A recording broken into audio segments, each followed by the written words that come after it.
I can't find my notes of my impressions on interview day with Sandra. But is there any doubt what she was like?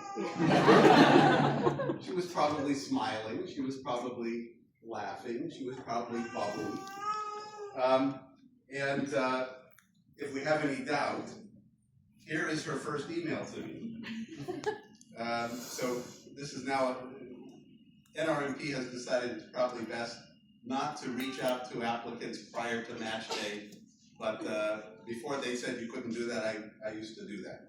So I said to her, we've already sent, by the way, I sent this to everyone. But I said, we sort of on our match list, I wanted to let you know we really enjoyed meeting you. I think this would be a good place for you, and I wish you well. And Sandra said, Dear Dr. Schenker, I could not put into words my excitement in reading your message. Your program has really reached my heart, and I know I'll be more than happy if I get the blessing of training with you. I enjoyed immensely my interview with you and hope, with my whole heart, to see what the future can bring. Good Lord.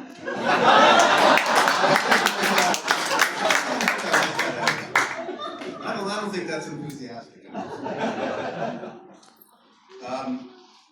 If there's any doubt whether Sandra is the straw that stirs the drink in these positive ways, so James gave a very good grand rounds today, and some of us were watching the grand rounds remotely in the neurology department while he was over in our King Street campus. And Sandra sent a text to all the other residents, and everyone starts giggling, uncontrollably giggling, and I'm like, order in the house. This is Sandra. But with that personality, Sandra has married that to becoming a really wonderful educator. It was alluded to a moment before.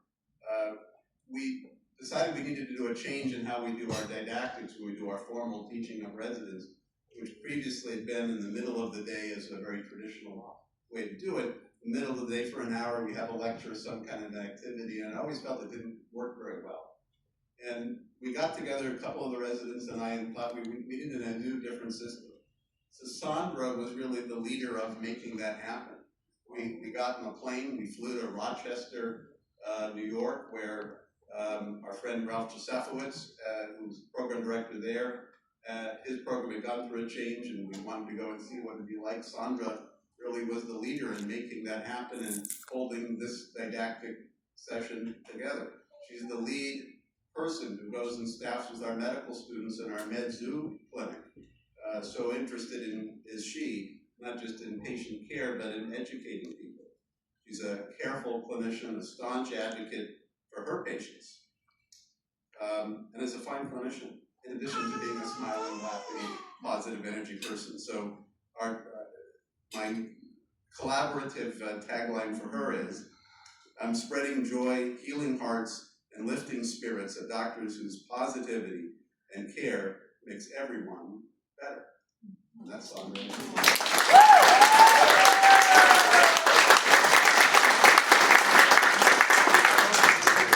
University of Nebraska, where we've sent other graduates for fellowships. In her case, it will be in movement disorder, and we expect it to be.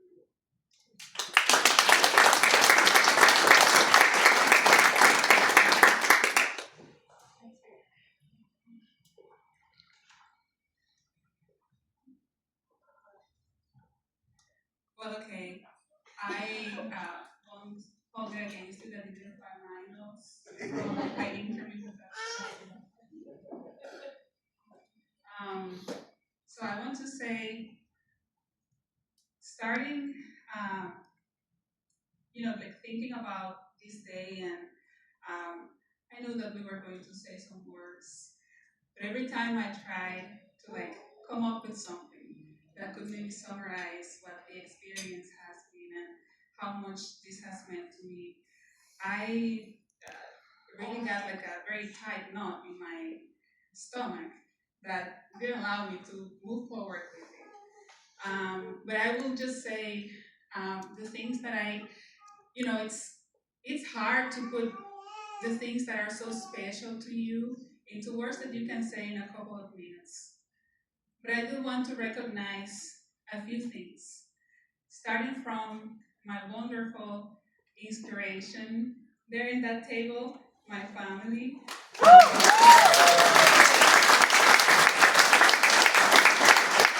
Everything that you see, the person that you find every day in the hallway, the person that gives high fives and smiles and hugs, um, that is just a smidge of the human that they are, and everything and anything that I can attest to is to all the love that they have given me, and all the strength, and they have been like my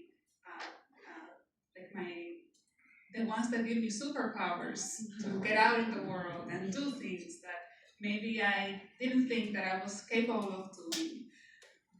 Um, so when I first came to Missouri, my first time in Columbia, and I came during the night to the Columbia Regional Airport, and I got in a taxi, and the two of us were lost in Kelly Farms trying to find the apartment. Finally, we did, and the apartment was empty. I came with a few sheets that my grandma made me put into the suitcase because she was like, "You're gonna need this," and I was like, "No, I won't." But well, finally, I did. So I made a very nice bed with my winter clothes and the sheets that she gave me, and that's what I spent the night on. And next day, I was so excited when I saw that in the morning, the rays of sunshine would come through the windows straight into my room. And I was like, oh my God, this is like the best moment ever. And I have that one as like one of the happiest moments of my residency. But the truth is that I didn't know that what was coming after that was just as good or maybe even better than that moment. Like the friends that I make here that are not just my friends, but they are my family, the physicians that I got to meet and to learn from that have been more of an inspiration to me, and some of them who have become my mentors, my friends.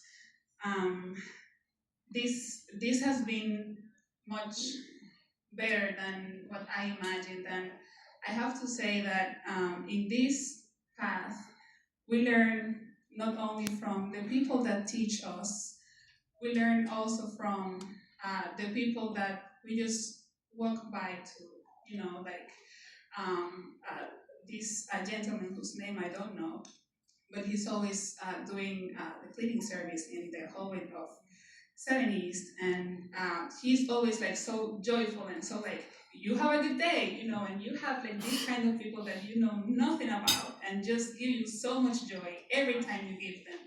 And that's the kind of things that I will take from this program, like the random happiness, the random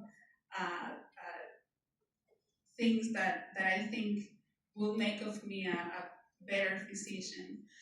I have to say thank you to Dr. Camilo Gomez, sitting over there, hi,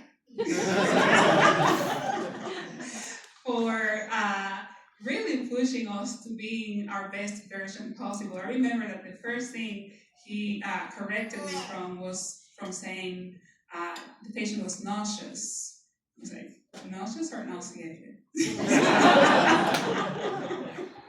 And that's just like the little things, he really wants us to do well, and it's been an honor for me to be able to learn from him and work with him. And I also want to thank Dr. Schenker, who survived my random highs to his office. Thank you for not getting a heart attack from them. Thank you for the talks, the laughs, and for being there when I needed it the most. I really appreciate it, and thank you for putting through my tears too. That was also very good, and I will remember that forever. I want to thank Dr. Shah, who isn't here, but he has been more than a mentor, a friend, and a very inspiring person, so simple to be around to, and so patient-centered. And I want to thank Mark for the high fives, and Amanda for allowing me to sit in her office and just say whatever random things come to my mind. I want to thank my co-residents, junior to me, who allowed me to be their senior and to work with them and learn together. I did really had a lot of fun working with all of you, but to close this, because I know I'm talking a little too much, I wanted to say that probably the part that made it hard to prepare a speech for this moment is that I feel that I am not done learning from all of you, especially my classmates who have been more than classmates, my family. Lakshmi's fearless strength, Brian's gentle leadership, or Rakesh's genuine walk through life, or Bilal's wise silences. I do love all of you, and I am more than blessed and thankful for having met all of you. Did I say something about you? I didn't. Actually, you give me such a hard time all the time. This is very hard. Actually, is just someone who will go beyond his way to do anything for anyone, even if nothing has been asked from him. And I do hope that I know that we will keep in touch, but I know that we will continue to learn from each other and to care from each other, even after graduating from residency. So thank you, everyone.